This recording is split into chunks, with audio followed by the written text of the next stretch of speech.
Kwa ndo umenununia kwa ajili ya kula mshikaki wako 200? Yaani tangia jana usiku mpaka leo asubuhi umenununia tu kwa ajili ya mshikaki 200. Kweli baby? Kwa unaona mshikaki 200 mdogo huyo?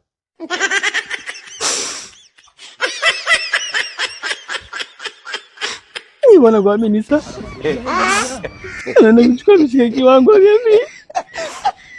Sasa basi tuache hivyo. Ile 50 ulionipa, nipe baba mwenye nyumba. Nimepoteza. Sasa ni 50.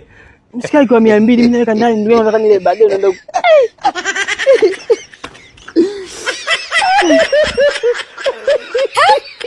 Kwani 50 ina maana unang'ang'ania mshikaki wako 200? Achukua tu mabegi uondoke. Kwani beba mabegi yangu niondoke? Kwa ajili ya mshikaki 200. Majia la pintar dada. Bibi ya sala kabisa. Anyway ni asala. Mimi sijapata hasara. Nipata hasara ni baba yako. Chukua mabegi.